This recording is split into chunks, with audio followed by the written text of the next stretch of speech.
tonight mean? What went into everything that you guys are feeling afterward? Man, our seniors have gone through so much. I'm their fourth head coach, and I was fortunate enough to be with them in JV as freshmen, and we kind of walked this thing together. And man, I'm so proud of them, their effort. It's overwhelming to see where we were last year and what can happen in 365 days. This defense all night, really, and then obviously to put the exclamation with Luke jarring that ball loose at the goal line. I mean, what can you say about the performance overall and then that play to seal it? Mitch Kraft is the best defensive coordinator I've seen at this level in a long time. And I've been fortunate to work with some good ones.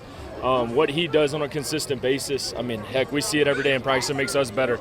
But what he did tonight was incredible. I mean, we held a team that's averaging, I'm pretty sure, 60 points a game to 22. And the kids rallied behind it. Our defensive staff did a great job breaking down the film. Our scout guys, it's hard to emulate that. Our offense coordinator played pop the whole week in practice to save our quarterback's arm a little bit, and it really showed tonight. The attention to detail and just being able to capitalize off one another. Offensively, not as high scoring as you probably would have liked, but when it came down to it, that drive that your offense had coming down, the fourth down play that was a pass interference short of being a touchdown, and then they make the field goal. What you saw from your offense tonight? So offense, we started out great. Scored 21 points quick. We had a couple things that we thought were really going to work, but didn't. Josh Alexander, their defense coordinator, actually the uncle of one of our players, so I thought that's kind of ironic. He did a really good job stopping some of the things. We had drives where we just didn't capitalize, and I think that's more credit to them.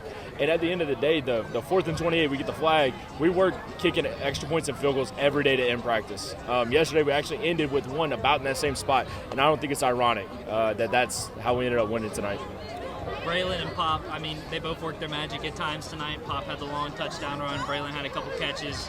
Wide receivers made plays, but when you look at Braylon and Pop kind of competing out there, is it just man, these dudes are something else? Oh, they're incredible. I could never dream of being that athletic. I'm not going to lie, especially on the long run Pop had, and I see it every day with Braylon in practice.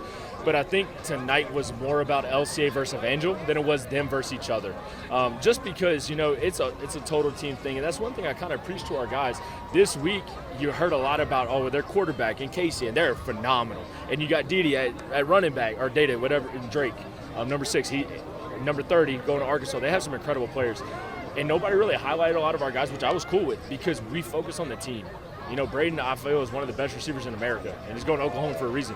Tonight he had 3 or 4 catches. He had some incredible plays on defense, including he was in on that last one. So I think that's more or less what it instead of a Pop versus Braylon, it ended up being a team versus team, and I'm glad we came out on top. I think that surprised a lot of people as well. I don't think many people expected a 22-24 defensive slugfest. No, so actually I told people this week, I said, I promise you they're not scoring more than 50.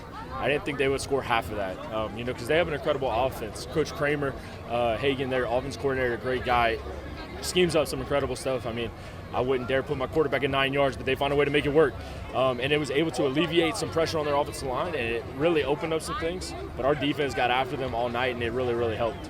8-1 now. You talked a little bit in the team huddle about the turnaround that this team and the seniors, but what you've seen from this team throughout the whole season that has led to this kind of moment. We're resilient. And we're resilient because our staff has been resilient too. I find it's a whole team thing. Our administration, I mean, last year me and Pastor Jay had a conversation along with our superintendent when we had the whole transition, and the fact that they believed in us gave us a lot of confidence, and we instilled that in the kids, and it just shows. I mean, our kids, man, they'd run through a brick wall, maybe 2.